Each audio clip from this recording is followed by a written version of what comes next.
ज्योतिष के तो राजा के द्वार के रास्ता धरा दिए। राजा रानी जे करनिया नीनी में सुतल छे लाली सेज पलंग पर। यो बजरंगबली सरकार राजा की जान गेले कि हमर गुरु करिया के रूप लाके आबै छे, करिया बन गेले। सही बात कर। अबरी जई खेप दे राजा हुस जते चूक जते त राजा निपुत्रे रह जते। जल्दी चलू अछमितपुर जा ज्योतिष के टकरा से पहले पहुंच गए। आ राजा के सिरमा में बैठ जेबे भमरा के रूप धारण क्या का राजा के सपना जगा देबे। जल्दी चलू लेट नहीं करिए। ठीक छे चलू। आहो जाला हो जाला हो रहिया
राजा के सिरमा में बैठ जाए छिए। राजा का अद्भुत सपना जगा देबे।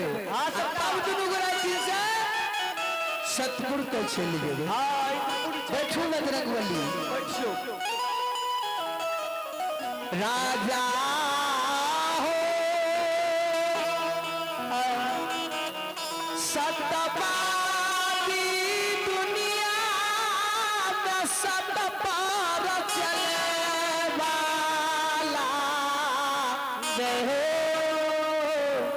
हे हो राजा बाबू हे हो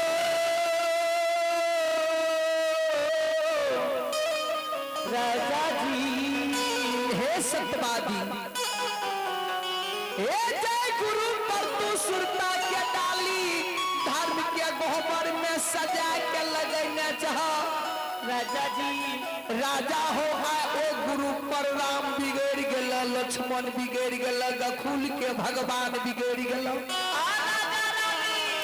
हो तोरा गुरु के सुंदर शरीर तोड़ के करिया शरीर बना दिल बिना यौन के बिना पैर के बिना दूरी नाम तहार के बिना नींद नारी के 12 बरस बन के लिखल तो ये अपने भगवान के दरबार में यहाँ पर महादानी अरविंद यादव स्थानीय निवासी आप भगवान के दरबार में अरविंद यादव स्थानीय निवासी ऐसे महादानी की ओर से प्रभु के दरबार में श्रद्धा के साथ शानदार 51 रुपए की दान है। बोले भंडार इसके मनोकामना को पूर्ण करे। दानी महाराज की जय हो, इसके पूज्य माता पिता की जय हो। आइए आप भगवान के दरबार में आप महादानी इंद्रजीत कुमार ऐसे बाबू की ओर से प्रभु के दरबार में श्रद्धा के साथ शानदार 11 रुपए की दान है। दानी महाराज की जय हो। हे राजा राजा जी गुरु के कोरिया शरीर लाके तोरा दुआरी आवे छ तू निश्चित भाग लाल सेज पलंग पर सुतल चाहे राजा हे रानी राजा राजा आज कोरिया गुरु तोरा दुआरी आवी रहल छ। राजा रानी राजा हो जाओ कोरिया गुरु के सेवा नहीं करभाओ कोरिया गुरु के के देख के करभ घृणा मानभ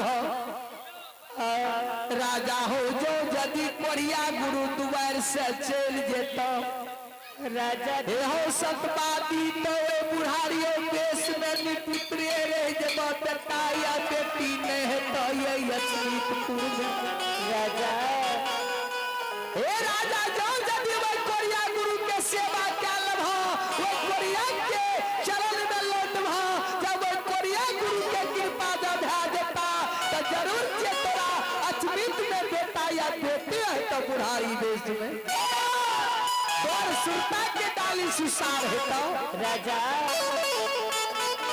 राजा हे जागा जागा हो राजा हे गुरु तोरा दुआरी आबि रहल है वो कोरिया गुरु के सेवा करिह वो कोरिया गुरु के लहू पीज के पोछ के शरीर में लगैया हे हो राजा वो कोरिया देख के एक नहीं करिह वो कोरिया के मन से सेवा करिह राजा रानी राजा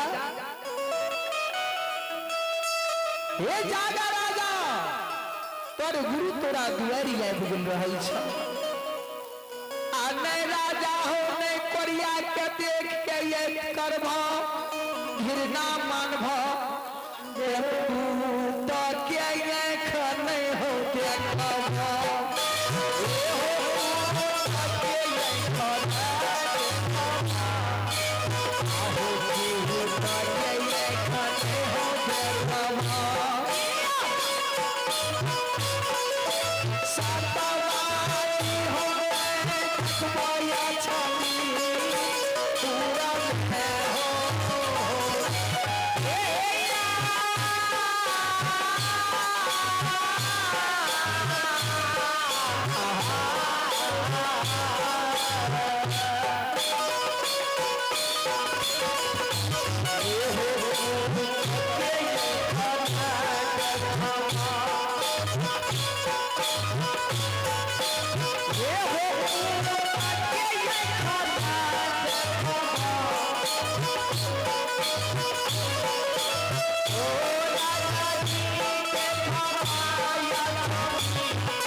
राजा राजा जागा वो गुरु पर सुरता दह ये गुरु पर तू सुरता के डाली लगने चाह गोबर में राजा जी बजरंग बली आप काम तो बन गए राजो के सपना दे दिलिए चलू अपना दोनों मूर्ति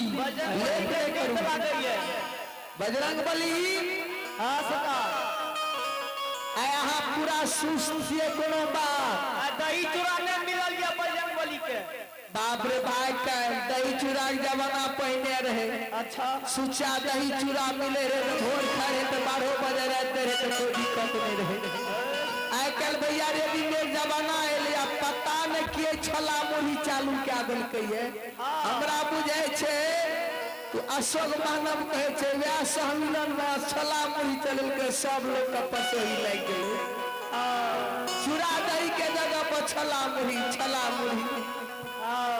बजरंग बली या छला मुड़ी अपनोर के चढ़वा में खा पड़े छे ई करबे सर छला मत में छे जे संदेश में सन भेष चलू बजरंग बली हे हो बाजाराग हजाया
हे ठाकुर जी परमात्मा विधाता क्षमी